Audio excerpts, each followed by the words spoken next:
mbokk yeeg xaritu auditeurs yi salaamaaleykum ñoo ngi leen di nuyu kenn ku nekk ci sa tur ak sa sant boole ci di leen ziar di am mbégte di àndandoog yéen ci biir weeru koor gi ci seen émission xew-xewu jamono altine bu jot ñuy àndandoog monsieur Mamadou Ndiaye di waxtaanee koom-koom monsieur Mamadou Ndiaye di économiste di journaliste di bind depuis ay at lépp fanweeri at ci wàllu économie liggéey ci institution yu mag yëpp maa ngi lay nuyu di la siyaare. Boubacar di la sant di nuyu mbokk yi ak ñëpp ñi la may nopp. mbaa yaa ngi am jàmm. am sant bu baax. mbaa koor gi méttiwul. métti woon na quand même première semaine bi première semaine bi xaw na métti. waaw métti woon na trop. defe naa métti woon na ba ñenn ñi sax ñi sant Ndiaye la. temps yi xam nga defoon nañ benn animation di ne Ndiaye am na benn Ndiaye bu mag bu salit temps yi la. waaw non ñi sant Ba ñoo gën a salit. grave ñi sant Ndiaye amul problème mais ñi sant Ba c'était un problème. n'est-ce pas. siyaare gu wér. macha allah delloo. bien grand dama koy tàmbaleeg bëggoon naa la ko laaj depuis semaine bële ñuy wax ni li nga xam ni moom moo di gaz bi nga xam ni moom la ñuy liggéey dafay tuuru ci géej gi. ñu koy wax fuite de gaz bu bari di tuuru ci géej gi ba nga xam ni sax ñi nga xam ni ñoom ñoo di yenn major yu mag yi di wax Sénégal ak Mauritanie ñoon ndax ñoom ñoo ko bokk nañu xool nu ñu toppatoowee loolu ndax loolu xaalis bu yàqu la alal ju yàqu la. ah jar na tiit de jar na tiit trop te ndax dañ artu woon nañu leen ca njëlbeen. artu bi moo doon que balaa ñuy tàmbali. gas di uti gaz bi ndax matuwaay yëpp jël nañu ko te matuwaay yi ci ëppoon solo mooy ndax du am loraange. te loraange bi tam du yem rek ci bopp ñi ko defoon. dina law ba ci réew mi dina law ba ci géej gi dina law ba mala yi nekk ci géej gi. maanaam jën yi. ba ci gàncax gi nekk ci parce que am na gàncax bu nekk les algues quoi yi nekk ci géej. te tamit kenn xamul fu muy yem kon loolu yëpp bon naam waxtaanoon nañ ci mais am ragal naa ne biñ ci waxtaanee ba tënk dara jëfewuñ ko parce que buñ ko jëfewoon xëy na du ñàkk negin nii doon nañ ko mën a fànq aar suñu bopp exploiter gaz bi te du ñu jural musiba bi ñu ragal ne dinañu ko jural parce que quand même fuite bi c'était depuis le 19 février la fuite bi amoon mais ñoom ñu ci def ay taaba ba nga xam ne peut-être bon léegi nag xëy na bën bi ëpp na leen doole bën bi dafa gën a yaatu mu ëpp leen doole nag te léegi mënuñu ko continuer noonu ndax seen i ay concurrents donc seen i ay adversaires ñoom aussi dañuy jéem a seet fan la seen fay nekk. ñoom waa BP lu xew ba peut-être bon defuñu loolu wala boog jéem a leen a ŋaññe wala jéem a leen a jébaane pour ne peut-être bon mais yéen da ngeen cuune ba peut-être bon voilà bën bi mu ngi gën a yaatu mu ngi gën a xelli gaz te gaz bi bon ëllëg ci biir bu demee ba law ak ngelaw li amoon ci sedd bi temps yi bi ñu nekkee nii dina dem ba ay Brésil yooyu te or brésiliens yi dañoo nekk ci période bi nga xam ne bi président Lula moo ñëwaat au pouvoir te mu am doole trop pour peut-être bon lépp lu jëm ci Amazonie lépp lu jëm ci aar gàncax gi ak environnement bi moom daf ci fës moom président Lula bañ na ko sax ba COP bi di ñëw defe naa Brésil lay amee par conséquent ñooñu ñëpp te bon dañoo ne jàkkaarloog BP di ko bëgg a yàqal li mu nekkee. mais BP aussi peut-être bon am naa yaakaar ne dafa sàggan noonu à un moment donné parce que diggante Sénégal ak Mauritanie quand même ñaari réew ñoo seq benn mbir. ñu war ko mën di exploiter waroon nañu aussi ñoom it di gën a def ay taxaw seetlu di xool ndax peut-être bon lépp yemb na. mais kon. tuuru gaz boobu ci géej gi am na kon njeexital ci jën yi ak ci faune marine bi maanaam. gàncax gi oui parfaitement xam nga peut-être sax bu ñu amoon ñi xarañ lool ci mbir mi. te yore ay kattan yu bëri. malheureusement am na ñu ñuy mën a wax di yuuxu di jàmbat mbir mi di ko naqarlu. mais amuñu ay moyens pour ñoom ci seen bopp ñu def ay contre-enquête. di yóbbu seen ay ñooñ ba ca GTA bi pour di xool peut-être boo ñoom ci seen wàllu bopp naka la ñu mën a saytoo yenn yi ba ëllëg ak ci biir lu BP wax ñu war ko mën a dëggal wala ñu war ko mën a weddi.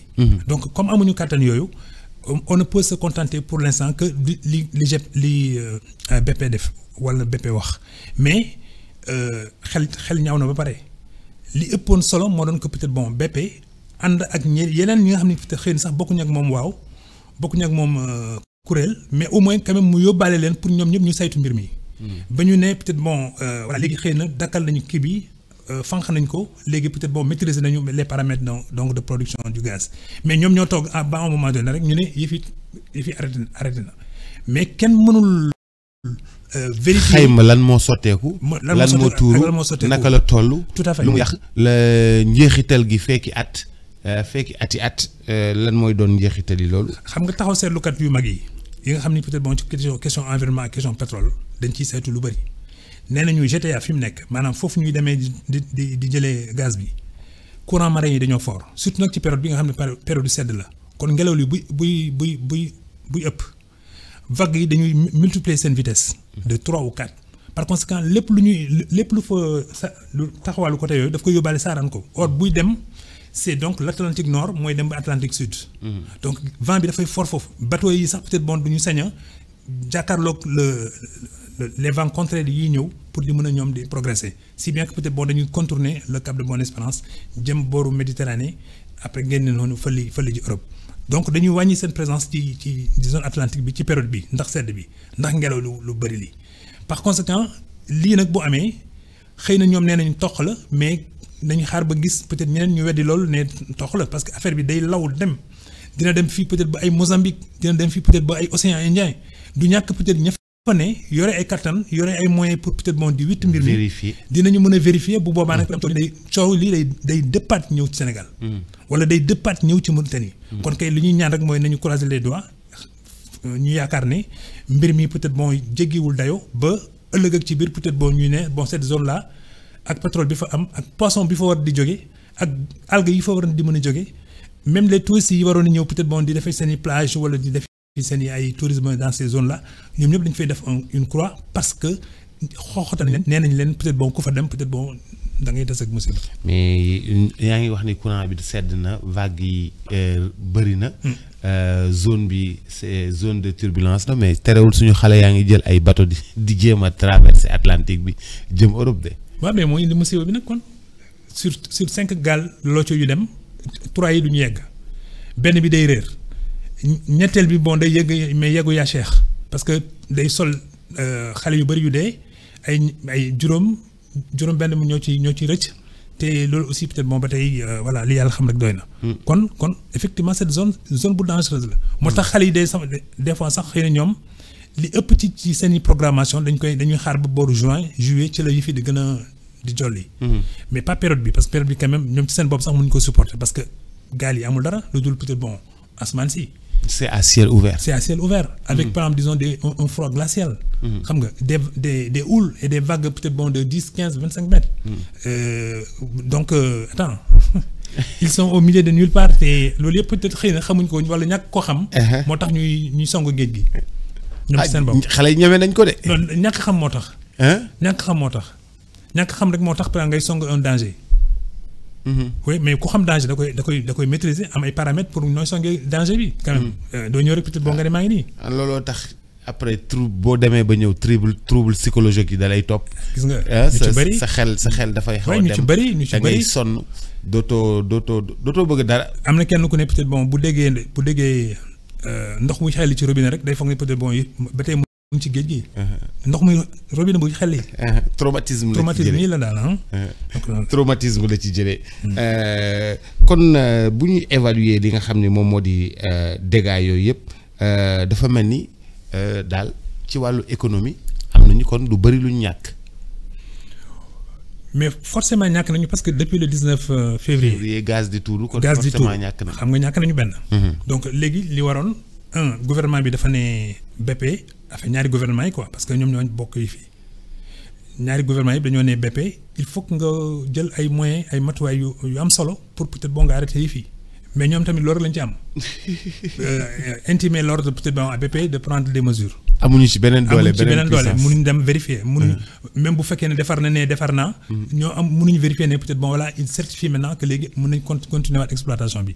loolu benn mais ñaar ñoom ci seen bopp aussi war nañ toogaat ci benn kuréel ne peut-être bon voilà ñu xayma lan lañ ci ñàkk.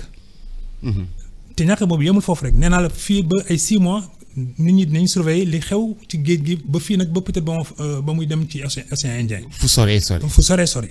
ñett maintenant nos plages il faut également surveiller si peut-être bon voilà fuite boobu du ñëw ba ci ñun. 4 le poisson man maa ngi rappelé am na benn musiba bu mel ni bu daloon peut-être bon ay Espagne mais dañ ne woon zone boobu dañ koy fermer ba nga xam ne peut-être bon tous les bancs de poissons yi nga xam ne peut-être bon dañoo nekkoon prisonniers ci musiba boobu interdiction de pêcher donc interdiction même de consommer.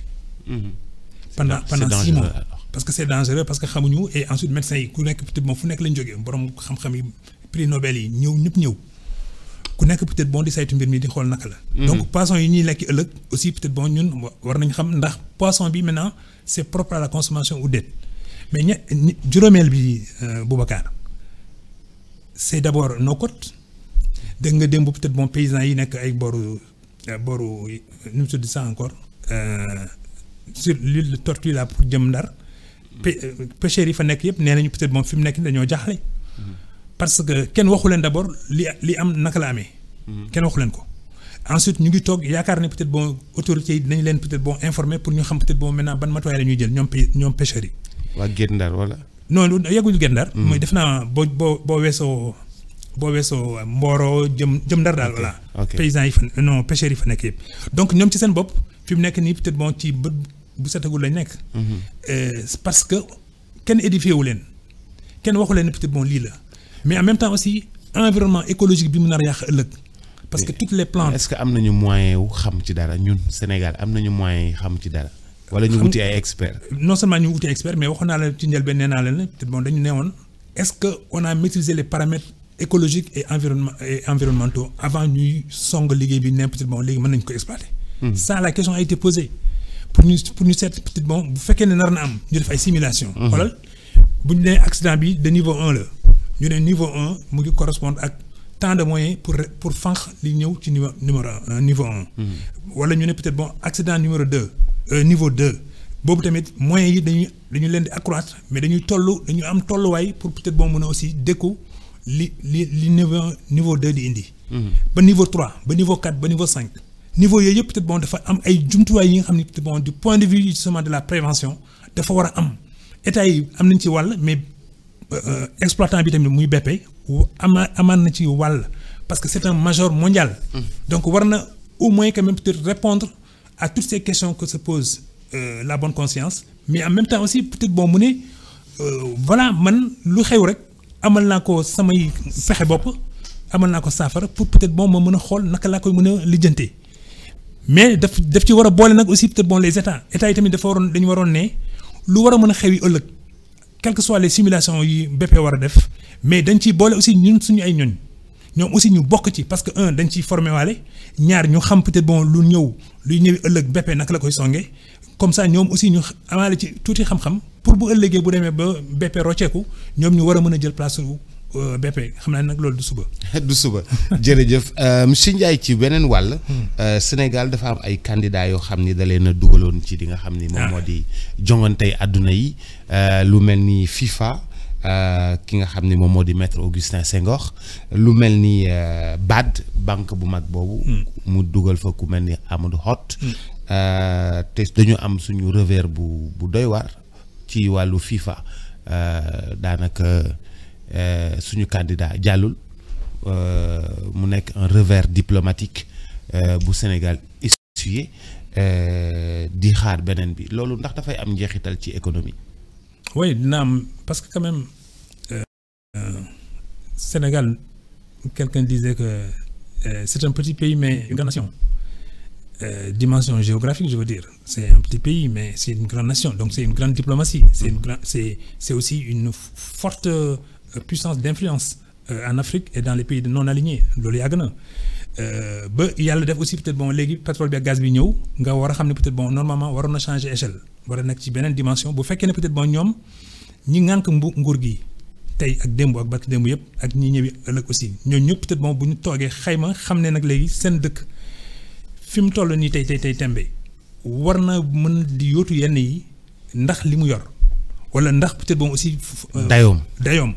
ak aussi peut-être bon ñi nga xam ne ñi ñoom ñoo samp réew mi teg ko ci raay ku nekk ci ñoom peut-être aussi fas jom ne man sañu ma def moins que ñi ma jiitu ku nekk peut-être bon war na jël kii boobu lengee woo ko quoi ne peut-être bon man du ma def moins que Senghor encore que Senghor peut-être pour certains il est indépassable wala du ma def moins que Abdoulaye Wade du ma def moins que Abdou Diouf du ma def moins que Macky Sall et aujourd'hui du ma def moins que Diomaye kon ku nekk peut-être bon noonu la war a gisee ba nga xam ne nag maintenant bu dara di xewi ëllëg ñoom ñëpp ñoo ko war a songandoo j'ai l'impression c'est mon sentiment personnel mais j'ai l'impression que Augustin Senghor a été laissé seul aller à la bataille au niveau de la FIFA. Alors que la diplomatie devait être à ses côtés. Et non seulement la diplomatie, mais en fait, c'est-à-dire que sa campagne même, pour peut-être bon, être membre justement de ce comité-là, ça devrait démarrer.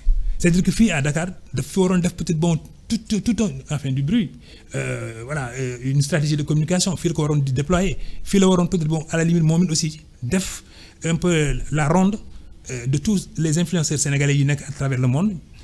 te bëri nañu jarul ma leen di tudd mais ku ci nekk peut-être bon nga jéem a waxtaan ak moom xool peut-être bon voilà Sénégal mooy candidat du sax man sama jëmmi bopp mais puisque nag Sénégal mooy candidat léegi quelles sont les chances que nous avons pour mën a dugg ci le Happy Few là ci comité boobu.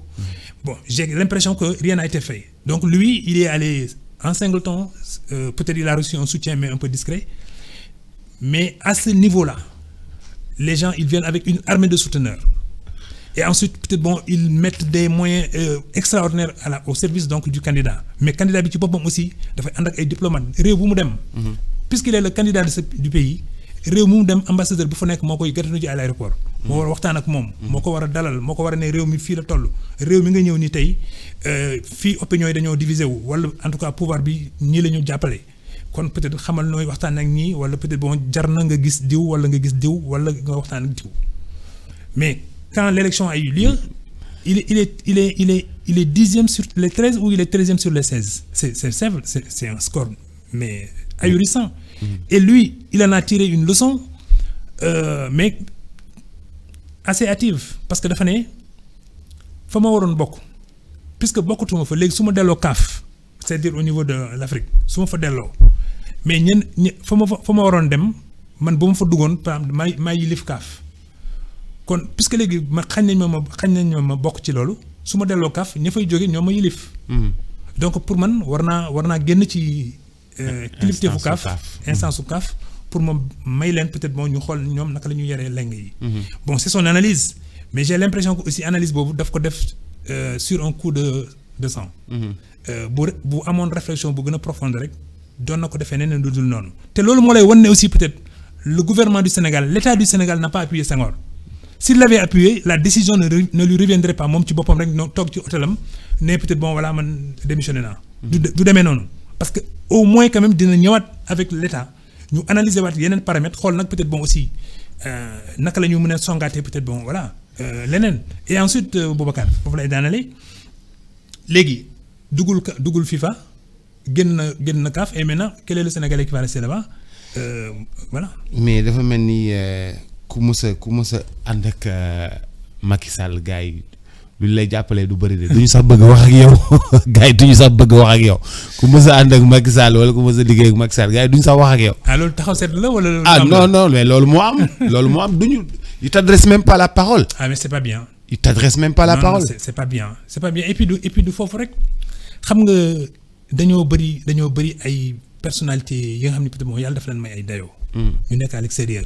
di bëgg a yootu yenn yi mais su fekkee ne sa réew jàppale wu la mais amul beneen pays bu lay bëgg a jàppale d'ailleurs bu ñu ñëwee léegi ci affaire Amadou Hott. di nga gis mandarga gi.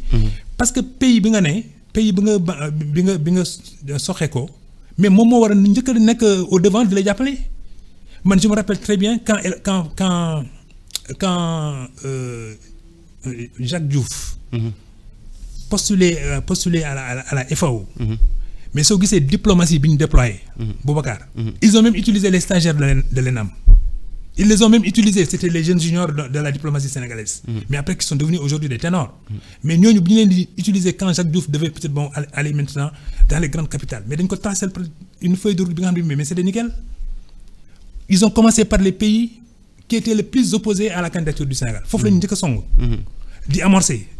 Di amorcer di dem déclaration yi bu ku génnee déclaration peut-être bon ñu fësal ko pour wane ne peut-être bon voilà Jacques Diouf c'est un candidat bon qui présente bien c'est une figure c'est un ancien ministre du Sénégal c'est un ancien ministre du président Diouf Donc, il vient du pays de Senghor et des choses comme ça. Donc, ils ont utilisé tous les arguments en faveur du Sénégal et de son candidat pour au moins nous présenter un profil assez représentatif du Sénégal partout où peut-être bon devait aller Jacques Diouf.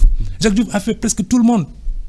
Il a sillonné l'Asie, l'Amérique latine et l'Amérique du Nord. Il a sillonné le Canada, il a sillonné le Mexique, il est allé partout. Mais était lolo à chaque fois que Bouydam, mais il y a une stratégie diplomatique qui a été déployée pour d'appeler quoi. Et il est passé. Mbo, quand il allait aussi à l'UNESCO, c'était pareil.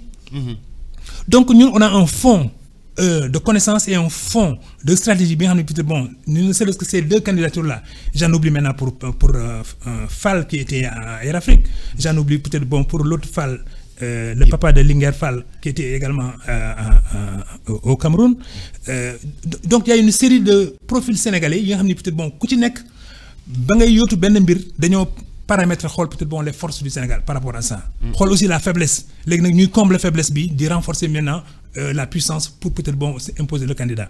Et c'est comme ça que la plupart des gens sont passés. Donc même maintenant quand on a un candidat de la dimension justement du président de la BAD nga war a xam ne peut-être bon ki ko war a mën a yóotu au nom du Sénégal di Amadou Hott un ancien ministre un profil mais voilà nickel sur plusieurs points.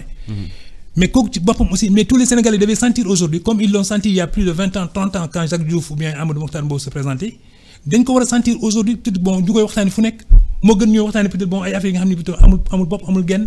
Il faut regarder peut-être aujourd'hui le positionnement du pays. Xool également peut-être bon yenn ci doomu réew mi yi nga xam ne peut-être bon ñu ngi yóotu dara te foofu c'est des compétitions donc mu ngi mel ni rek peut-être bon la Coupe d'Afrique des Nations ou je ne sais pas quoi ou peut-être bon voilà le pays part et on ne présente pas les autres profils. Mais institution boobu BAD mooy lan Banque africaine de développement. mooy Banque africaine de développement mooy banque bi nga xam ne moom moo law ci continent bi yëpp. loolu benn. moo ëpp koppar tamit ci banque yi nekk ci Afrique yëpp. ñaar ñetteel bi tamit peut-être bon. kenn néewalu ko kenn néewalu ko dayoo. parce que dafa am dayoo boppam. ba pare kilifteef ku fa mës a ne ci ndaanaan yi nga mës a bokk. boo jëlee peut-être bon depuis la naissance de la BAD en 61 les différents présidents qui se sont succédés ba ci éthiopiens yi ba ci sénégalais ba fa mësoon a nekk aussi di Babacar Ndiaye. C'était de grandes figures yi nga xam ne peut-être bon c'était des interlocuteurs aussi des grands ministres de l'économie et des finances ay ñoom Moussa Touré ay ñoom Mamadou Touré voilà ay ñoom Kamil Ali wala peut-être bon ñoom Alassane Dramane Ouattara ñooñu ñoo doon peut-être bon voilà les interlocuteurs disons du président de la BAD. Mais il définissait les grandes stratégies justement de développement du continent région par région BAD noonu la divisé woon nag ba tey sax division boobu moom am mais BAD aussi peut-être bon bu yëngoo rek continent bi yëngu bu financer aussi peut-être bon day financer des projets d'intégration c'est-à-dire que dina la jàppale ci benn mbir mais day xool aussi boobu ndax am na un coefficient d'intégration c'est-à-dire que ndax la ngay bëgg ñu financer la wala BAD jàppale la am na tuuti lëkkaloo ak beneen réew ba nga xam ne peut-être bon lu mel ni autoroute lu mel ni chemin de fer lu mel ni pour navigation fluviale wala navigation maritime yooyu ak yeneen institutions yi nga xam ne aussi peut-être bon bu ñu leen sampee yeneen réew yi aussi dañ ci am tuuti njëriñ. maanaam ay de grands centres de congrès. de grands stades de sportivité. nga xam ne peut-être bon je suppose que suñu financé woon peut-être le stade de Abdoulaye Wade les Guinéens. sañ nañu ne ils jouent leur match aller à Dakar. ñu ñëw fii ils jouent seen match. le retour ñu dem ci beneen pays bi ñu doon jonganteel. des choses comme ça. Donc la BAD c'est une institution extrêmement importante surtout en ce moment où peut-être bon maintenant avec l'arrivée de Trump aux États-Unis avec l'arrivée peut-être bon de comment on appelle ça de Poutine qui est encore en Russie nga xam ne maintenant monde bi ci boppam mu ngi changer aspect de plus en plus ku nekk peut-être bon sa bopp doy na la kéemaan nee nañu sikkim yee la ko ndaw kon ku nekk peut-être bon war nga xool fu sa doole toll nga gën ko yokk nga sànjaaw fu sa bopp pour peut-être bon wala mën a dékku say problème mais léegi peut-être bon même la solidarité et la générosité mondiale ñu ngi wàññeeku parce que ñii ñëw léegi xoolal comme Trump nee na peut-être bon léegi na ñëpp dellu ci Afrique na ñëpp dellu ci Amérique ñu dooleel suñu réew. parce que dañu nar a jàmmarloo ak yeneen puissance. par conséquent BAD tamit instrument là pour peut-être renforcer la puissance du continent gën a xool peut-être bon ñun suñu ay ressources yi naka lañ leen di génnee transformer leen sur le continent jox leen peut-être bon dayo bu am solo ba nga xam ne peut-être bon du ñu jéggaani yenn yi mais aussi ñeneen ñi bu ñu ñëw di ko jël si fii dañuy fekk déjà peut-être bon y a une valeur ajoutée bu ci yokk. lan mooy solos doomu Sénégal jiite Banque africaine de développement. mais loolu déjà ci bàkk rek doy na ndam ñu ne peut-être bon voilà ñi doon jongante yëpp doomu Sénégal moo génn. moom mooy jiite mbir mi te. moom ci boppam aussi doomu Sénégal la waaye tamit aussi yàlla daf ko xarañal ci fànn yu bëri. c'est un brillant banquier un économiste aussi peut-être bon de renom. te tamit mosoon na nekk ci banque yu gën a mag ci monde. nekk na fa jóge Wall Street. jóge Wall Street dem na Londres. def fa aussi peut-être bon en fait def na place yooyu yëpp. ba nga xam ne peut-être bon moom fépp fu ñuy waxtaanee àdduna. defe naa moom nee na fa naam dramé. toog na fa gis na waxtaan na te tamit yooyu yëpp daf lay may aussi ngay lëkkaloo ak ay borom barke yu mag wala ay borom ak koppar yu mag wala ñu jiite ay banques yu mag. ñooñu ngay dajal kon peut-être même du point de vue de la réflexion stratégique booy waxtaan ak ñoom da ngay jël tuuti seen jikko wala aussi ñoom sax aussi dañu lay déglu parce que dañu xam ne yow tamit indaale nga sa jikko réew sa jikko continent yow tamit peut-être bon sa taxawaay tamit dañ koy sóoraale léegi parce que gis nañ ne peut-être bon yow booy waxtaan wala booy indi sa xalaat da nga koy indi ci anam bi gën a rafet bi gën a jekk sur la lecture des enjeux du monde. kon ku am doom ju mel noonu ku am candidat bu mel noonu laaj ne ñu xool nag maintenant quelles sont ses chances. ak aussi peut-être bon quelles sont les faiblesses mais. entre autres faiblesses maa ngi la doon wax fii benn jour nee naa la ne coow li mooy yàqal Sénégal lu bëri parce que bu coow bëree ñeneen ñi dañuy jéem a ne mais déglu leen wala seetaan leen wala dem leen seen dëkk nga gis kii nekk candidat nii peut-être bon xoolal seen réew nee nañu peut-être bon voilà aujourd'hui ils ont un endettement de temps te endettement boobu nee nañu 2019 la démarré or 2019 lui-même Amadou Hott il dit am na ci benn pàcc moom moo nekkoon responsable. xam nga donc il est en train d'assumer une partie justement de ce que la Cour des comptes est en train de dire. moom nee na il l'assume et je pense que ça c'est un acte de courage. mais en même temps aussi peut-être maintenant puisque c'est le candidat du Sénégal peu importe fa mu nekkoon ak lu mu doon def mais puisque tey c'est le candidat du Sénégal te yenn réew yi commencé nañu ko di jàppale tànk. ñun war nañu fësal suñu jàppale bi ñu koy jàppale. benn mais ñaar aussi war nañu mën a wane dooleem war a mën a wane jaar-jaaram te wane aussi peut-être bon critères yi ñuy poser pour ne peut-être bon le candidat. bi gën a yemb pour peut-être nekk président de la BAD. Amadou Hott am na répondre na ci. am na dayoo bi te il répond à ces critères. et puis en même temps aussi ñu xool moom fan la tane ñeneen ñi ñeneen ñi am na yenn làkk yu ñu mënul làkk gaaga ay candidat lañu benn ñaareel bi aussi peut-être bon. ni muy manipuler concept yi wala ni muy manipuler voilà l'économie réelle ni muy manipuler peut-être bon aussi enjeux yi ñenn ñi xëy na peut-être bon. non CVM jaar yëpp am na ko. bon léegi nag nee nañu jaar yëpp am na ko. te aussi ma beneen mbir bi ci nekk xam nga moom fekk naa fu muy waxee mu ne man boy yëmbal la. après ma ne ko nag mais sa mbokk yi ñu ngi lay jow nag ne peut-être bon yow bëri yow fa tànk. da ngay bàkku ne yëmbal nga bokk mais nee nañ daal bon boo ñëwee xëy na bon da ngay jaar gars yi da ngeen def rek après dem nga sa yoon. or peut-être da nga war a def li ñuy wax immersion. c'est-à-dire que bu fekkee ne peut-être bon fa nga màggee comme Boubacar Diallo nga xam ne peut-être bon ay géejawaay moom daf ko voilà c'est comme ça qu'il devrait être c'est-à-dire une immersion totale ba nga xam ne peut-être bon lépp lu xew ñu ko ci gis wala ñu gis ay ñoñam. ñu gis ay mbokkam. lépp lu xew aussi peut-être bon bu ñu ko ci nee na ci def loxoom mu def ci loxoom. donc yooyu yëpp peut-être bon tu travailles sur une longue trajectoire sa arrivé ci yenn responsabilité ëllëg yi nga nar a xëccoo. wala yi nga war a occuper mais yooyu yëpp nag c'est le gouvernement du Sénégal qui doit prendre son champion et le travailler maintenant l'obstacle majeur bi mu am. c'est que semble-t-il et je crois que de plus en plus ça se confirme la Côte d'Ivoire foofu le siège bi nekk la BAD or il semble que Alassane Dramane Ouattara nee na moom le candidat mauritanien lay jàppale kenn xamul nag loolu lu muy nuróol kenn xamul li muy nuróol. ci football bi sax candidat mauritanien bi tam moo ñu raw ci Augustin Senghor. candidat mauritanien bi tam moo ñu raw. donc mais quand même sur le cas de Hott ce qui est encore plus préoccupant. mooy que ñun ak Mauritanie ñoo bokk pétrole bi ak gaz bi. dañ ciy lëngoo di waxtaanee ak yu demee noonu. ñu am na aussi ñaari candidats sur le même poste d'une institution aussi prestigieuse que la BAD. waroon nañu toog waxtaan xool peut-être bon du point de vue de la diplomatie naka la ñu mën a arranger yëf yi ba ñoom ñaar ñëpp du ñu yàqule. loolu benn mais normalement aussi le Sénégal compte tenu de sa proximité avec la Côte d'Ivoire Alassane Dramane Ouattara nekk fi gouverneur pendant 11 ans gouverneur de la Banque centrale fii à Dakar. ay doomam yëpp jàngee fii dëkk Sénégal pendant 11 ans. xam nga xam Sénégal xam ñëpp day dem ci sëriñ si day dem ci kilifa diine yi kilifa aada yi am na fi ay xarit am na fi ay. ñuy wax sax ni sëñ Mansour a ko ñaanal. bon y a tout ça donc ku mel noonu bu demee ba toog ne peut-être bon voilà man du ma jàppale candidat au Sénégal y a quelque chose et on doit savoir ce quelque chose là c'est quoi. Mais en plus sa voix est déterminante parce que moom moo abrité le siège de la BAD. Donc loolu war nañ ko teg ci table bi waxtaanee ko. wala bokk la diplomatie souterraine la commencé liggéeyam. ñu doxal ko nekkul ne sax liggéey commencé nañ seen liggéey. mais coow yi nga xam ne moom la ñuy coow ci falsification rapport Cour des comptes xam nga dafay wër àdduna coow yooyu noonu.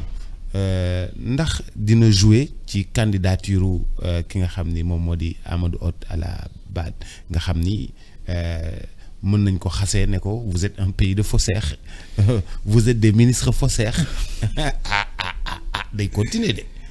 mais c'est que xam nga ci niveau de perception boobu ak niveau de responsabilité boobu ñoom yu mel noonu du leen yëngal. Non, pas moom, mais ça dégrade l'image. Bon, c'est pourquoi ñun ñu war a travailler toujours notre image. Toujours ñu war a xool peut-être moom ñu war a wax ci benn mbir ñoom rek ñu may leen ñu wax. ci benn mbir. ka xamul na dem toog bu seetaanul aussi na ferenkulaay par exemple disons muy fi tësu. loolu moo am solo. mais bu fekkee nag par exemple même ku ci xamul dara mooy ëpp wax sax peut-être bon ki ci xam dara xam nga réew moom peut-être moom aussi ni muy doxee vraiment dafay daal di doy waar. si bien que tey. yenn yi peut-être bon yi xew fii ci dëkk bi naam sax peut-être bon voilà concurrent yi bu leen neexee ñu jël yooyu yëpp bon en charge man maa ngi rappelé wu. dañ koy jël en charge. waaw mën nañu ko jël en charge mais dama lay jox benn histoire que j'ai vécue avec 2 personnes man ak Amadou Tidiane Sy ñu ngi nekkoon AFP agence France Presse ñu nekk fa journaliste Abdoulaye Wade moo nekkoon président léegi. Non, autant pour moi. C'était à l'époque, j'étais à Walfadjri. Et donc, il y avait les événements Sénégal-Mauritanie. Il y avait les événements Sénégal-Mauritanie. À un moment donné, information yi Radio France Internationale donne joxe, c'est uniquement basé sur Dakar. Uniquement basé sur Dakar. Oui, Dakar, il y a eu tant de morts. Oui, Dakar, il y a eu des saccages. Il y a eu Dakar des saccages. Et donc, quand l'opinion écoute RFI, di wax ne que Dakar ñu ngi def lii ñu ngi def lële ñu ngi def lii ñu ngi def lële à un moment donné Cheikh Tidiane Gadio qui était le ministre des Affaires étrangères du Sénégal moom moo sol dalam dox ay jéego parce que c'est un activiste ne l'oublions pas. Et en même temps il a compris que maintenant il y a un déséquilibre de l'information sur une affaire bien donnée mu ne mais yéen a ngi joxe peut-être bon des informations du Sénégal mais joxewu leen information de la Mauritanie lu tax pourquoi vous ne donnez pas que mun ñu aussi ñu xam suñu ay ressortissants yi fa ne lu leen dalal. wala ndax mu ñu ngi leen di aar bu ñu leen di aar aussi ngeen ne ñu ngi leen di aar. mais ci benn réunion officielle man maa ngi fa woon moom Gadio mais il a été brillant ce jour parce que dafa ne li tax ngeen di am information au Sénégal c'est parce que le Sénégal est un pays ouvert. Ensuite les journalistes n'ont pas de difficulté pour accéder à l'information et puis troisièmement su ngeen amee accès à l'information li ci des ci yéen li leen war da ngeen ko war mun ngeen ko def c'est-à-dire vous pouvez même vérifier l'information. Or en face de nous, il y avait un état policier, un état gendarme qui cadenasse l'information, qui confine l'information. Peut-être bon, amul ben journaliste qui a accès. Pourquoi vous, RFI, dans le cadre de l'équilibre de l'information, vous n'avez pas fait autant de sagacité pour peut-être bon information du côté de la Mauritanie? Mais Gadio a été applaudi. Et toutes les chancelleries ont dit effectivement que maintenant on commence à comprendre. Pourquoi d'un côté on donne des chiffres, des données, on dramatise un peu voilà l'événement, tandis qu'en Mauritanie peut-être bon c'est le silence, c'est l'omerta. Et il fallait rééquilibrer la chose. Or de ce point de vue-là, simplement sur une simple intervention d'un ministre, mais d'abord courageux, ensuite vigilant et très clairvoyant, permettre de nous rééquilibrer les défis. Souvent aussi, si nous traînons le Sénégal dans la boue ci yenn domaines yi ay bon da ngeen bëri kii wala seen Cour des comptes yi nangam dafa war a am ay ministres yi nga xam ni dañoo war a génn fësal loolu weddi la yenn yi wane ne peut-être bon le candidat là dara taxul ci moom mais en même temps aussi peut-être ñu fësal seen jàppale bi ñu koy war a jàppale ba fu ko yàlla yemloo il ne s'agit pas de le laisser seul naviguer entre les différentes chancelleries où il négocie lui-même peut-être bon a été reçu ici par un premier ministre, là par un président et feneen peut-être bon yàlla rek a xam. Il doit être le candidat du Sénégal. Bu fekkee nag il ne peut pas être le candidat du Sénégal, lui-même doit savoir qu'il n'est pas soutenu.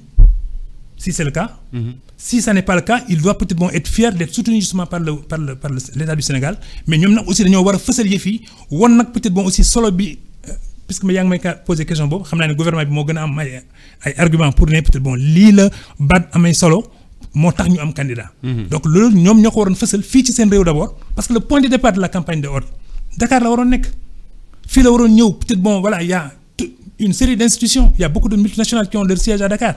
Il y a beaucoup d'institutions mondiales qui ont également peut-être des relais à Dakar.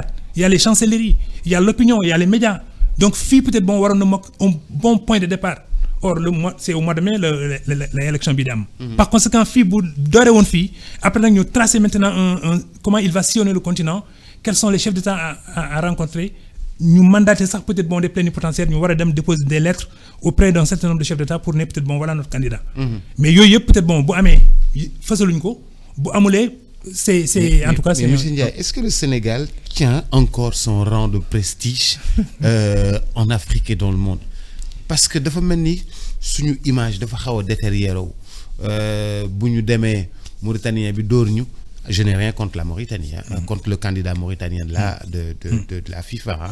Bu ñu waree dem baat mu kii suñu ñun est-ce que on tient vraiment notre rang?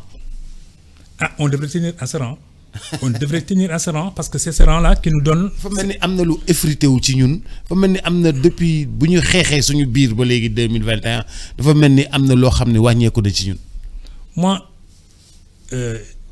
su ma xoolee peut-être bon ñoom nag le nouveau pouvoir naka la envisagé yenn yi j'ai vu que peut-être bon ils avaient fait ce que un ami diplomate disait la diplomatie de proximité kooku c'est une très bonne chose de commencer par la Gambie la Guinée voilà le Mali la Mauritanie ainsi de suite mais il ne s'agit pas simplement de le faire pour peut-être bon pour nga diw nit ñi peut-être bon voilà benn peinture mais il s'agit de le faire fekk loolu nga gëm. Donc da ngay inverser l'ordre des facteurs pour que nga war a mën a commencer peut-être bon par say dëkkandoo soo paree loolu nag si nga dem seeti nag maintenant ñeneen ñi nga xam ne aussi amal nañ la solo sur le continent africain mais prestige du Sénégal moom kenn waru ko fooyee kenn warul fooyee le prestige du Sénégal mais loolu nag aussi boobu kat jàngat la de c'est-à-dire que c'est tous les Sénégalais qui doivent sentir le besoin peut-être bon disons de hisser le mât du Sénégal très haut. Mais en même temps aussi ku ci nekk peut-être bon aussi war na ci jàpp xool peut-être bon lan mooy wareefam pour que loolu ñu bañ ko sàggane peut-être bon ba muy laal suuf bay xajam mais ñetteel bi en même temps c'est que les candidats ils doivent être préparés mais ñaar réew mi leen di ngemb war na leen amal une stratégie ñu waxtaan ci ñoom ba déggoo ci ba nga xam ne ëllëg ak ci biir moom kaddu bi muy jibal à l'extérieur day nekk kaddu bi nga xam ne pas waroowul benn yoon ak peut-être bon orientation bi réewam di jël. Mais en même temps aussi. Moom ci boppam puisque dafa commencer di s'affronter ak le nouveau pouvoir ci lu bari le nouveau pouvoir daf ci war a tenir compte ne peut-être bon ñun de on avait des positionnements ici ou là amoon nañu peut-être bon aussi un prestige là et ailleurs par conséquent yooyu yëpp d'abord dañ koy sàmm ba nga xam ne peut-être bon du wadd ci suñu loxo bu ñu ko sàmmee ba pare nag maintenant leneen lu ñu ci war a mën a indi nga xam ne mooy lu bees te ñu ñoo ko indi parce que ñu ñoo ñëw léegi ci nguur gi ñu ñoo moomee. Par conséquent ñoom it ñu commencé indi nag maintenant seen xel kanam bu bees mais day fekk aussi la samp woon ñu gën ko dëgëral mu samp mais bu fekkee ne peut-être bon dañoo investir priorité yi di bàyyi peut-être bon la ñu yoroon muy rocceeku bu demee ba rocceeku pour utiwaat leneen ba am ko dina jafe trop parce que entre-temps aussi ña remplacer Sénégal ci yooyu fànn ñoom it aussi peut-être bon dañuy gën a dooleel seen bopp. dañuy def faax. Et en même temps aussi peut-être dañu lay dumóoyu sax boo moytuwul. Par conséquent je pense qu'il y a une double vigilance. Bu Sénégal waroon def sur le plan de la diplomatie d'abord. Mais sur suñu xuloo ak France indiwul suñu yenn jafe-jafe yi. Mais très certainement parce que quand même moi j'ai eu le sentiment que quand le président Ouattara France la gën a déggool Ouattara français xaritam ñun ñu xuloo ak France dàq français yi suñu France kay Ouattara kay du ñu gunge. En fait de tout le temps on a dit que le précaré français en Afrique c'est la Côte d'Ivoire et le Sénégal. ñoom ñooy précaré bi. ñaari réew yi sax dañu doon wujjante gis nga amoon ay temps étudiants africains wala les jeunes journalistes yi doon jóge fii di dem Canada bu ñu tasee Ivoiriens yi dañu mel ni peut-être bon ay doom bay dañuy xëccoo ci yu bëri quoi ci voilà yëf yi liggéey bi nangam dégg naa aussi ci yeneen fànn yëpp ay diplomatie wala ay armée fu ñu tasee Côte d'Ivoire Ivoiriens yi façon diirante mag boobu day am. mais c'est de la bonne émulation. parce que day permettre peut-être bon tout le temps ñuy wane ne que bon voilà xarañ nañ ci lii fas nañ ci lii nangam liggéey nañ lii jàng nañ lii. est-ce que le Sénégal tient toujours son rang? Non, objectivement, moi je pense qu'il commence à s'effriter. Il commence à s'effriter parce que quand on perd des positions, c'est que peut-être bon, on n'a pas bien travaillé pour conserver ces positions. Donc le mieux, c'est de travailler à conserver les positions pour en acquérir d'autres. Merci beaucoup, monsieur Ndiaye. Mais c'est moi qui te remercie. maa ngi lay gërëm bu baax a baax di la sant jeex na te xam nga séeréer yi ñëw nañu déjà. donc séeréer bu ñu ñëwee dañuy déplacé wu bàyyi leen. ñu def seen bulletin d'information Antoine Diouf c'est tout de suite. Merci à toutes et à tous. Rendez-vous demain, ce sera avec Ibou Fall dans Xew Xew Jamono. Merci à monsieur Ndiaye. Transfert d'argent bi di Kpay. Transfert d'argent